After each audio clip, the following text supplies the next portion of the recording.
A paz do Senhor a todos. Estamos retornando para darmos continuidade à leitura da Bíblia em ordem cronológica. Hoje, no 52º dia, lendo esta linda história que Deus escreveu para nós, trago os capítulos 19, 20, 21 e 22 do livro de Levítico. A inspiração do dia, santidade através da adoração normal. No capítulo 19, trago o destaque no versículo 2. Santos sereis.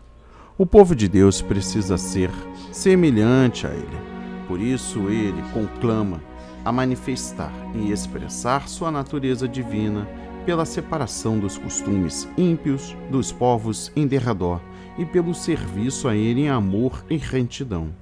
Esse chamado à santidade, Deus o fez primeiramente a Adão e Eva, criados à sua imagem, a fim de refletir o seu caráter.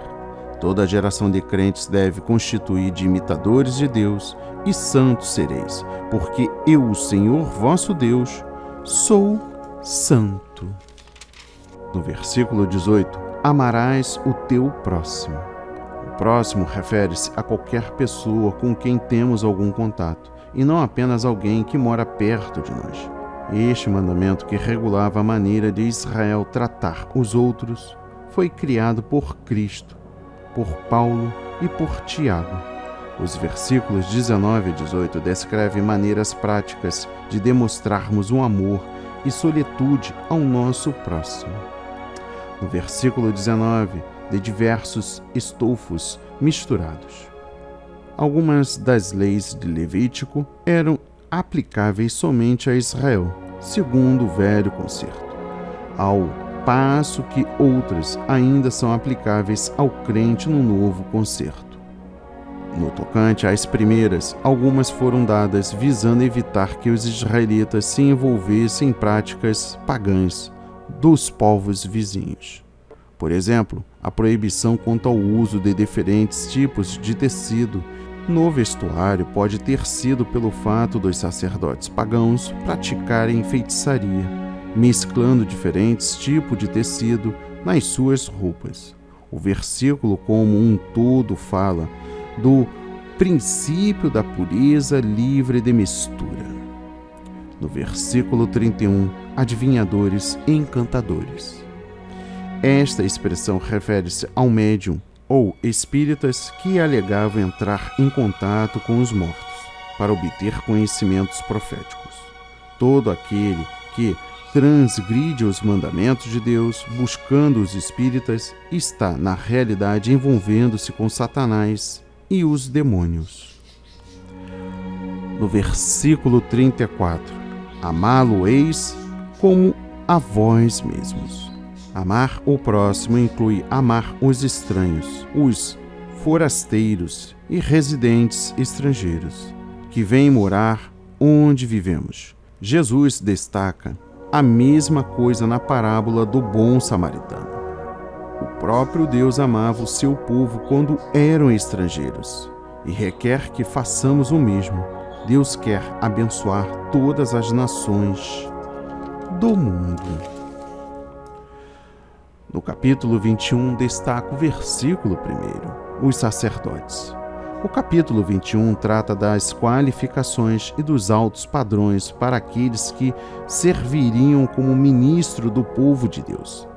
Deviam ser exemplos de vida santa, tanto nos seus deveres cerimoniais quanto ao seu caráter pessoal e seus atos. Daí Deus requerer deles um padrão mais elevado do que ele exigia de um simples membro do seu povo.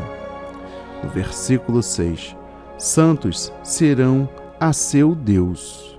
Os sacerdotes deviam separar-se de todos os costumes ímpios e de ter uma vida irrepreensível, conformada à vontade de Deus. Um padrão inferior a este profanaria o nome do seu Deus. Profanar significa infamar o nome do Senhor e despojá-lo da sua santidade. O princípio da santidade no novo ministério continua no novo concerto, uma vez que a vontade de Deus é que somente aqueles que vivem uma vida santa e reta sejam seus escolhidos para cuidar do seu povo. No versículo 7, não tomarás mulher prostituta. Os sacerdotes eram proibidos de se casarem com mulheres de passado imoral ou divorciadas. Deviam casar-se somente com virgens ou com viúvas de outros sacerdotes. Deus revelou através desta lei que os ministros do seu povo devem ser exemplo também quanto aos elevados propósitos para o casamento e a família. No Novo Testamento, é uma exigência divina que o homem seja um modelo de fidelidade à sua esposa e família, antes de ser escolhido pastor de uma congregação. E por último, versículo 17. Em quem houver alguma falta. Defeitos físicos desqualificavam os descendentes de Arão para servirem como sacerdotes e oferecerem sacrifícios em favor do povo. Primeiro, o requisito do corpo físico integral do sacerdote falava do propósito divino, no sentido do sacerdote ser um exemplo vivo da vida total do ministro a serviço do Senhor. O sacerdote, tendo um corpo sem defeito, seria mais eficaz no serviço de Deus. Todavia, quem não pudesse servir como ministro devido a tais defeitos, não perdia o direito de participar do pão de Deus, isto é, a plena salvação vinda pelo conserto de Deus. Segundo, a exigência divina de um corpo perfeito no sacerdócio levítico prefigurava a perfeição moral de Cristo e aponta para as qualificações espirituais requeridas por Deus para os ministros do Novo Testamento. Todo aquele que serve no ministério deve ser inculpável e irrepreensível.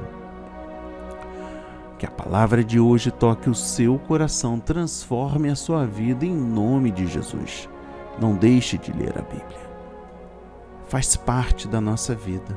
Reserve um tempo, pois através da leitura nós temos o contato direto com Deus. São instruções para uma vida santa, uma vida com dignidade, uma vida de moralidade.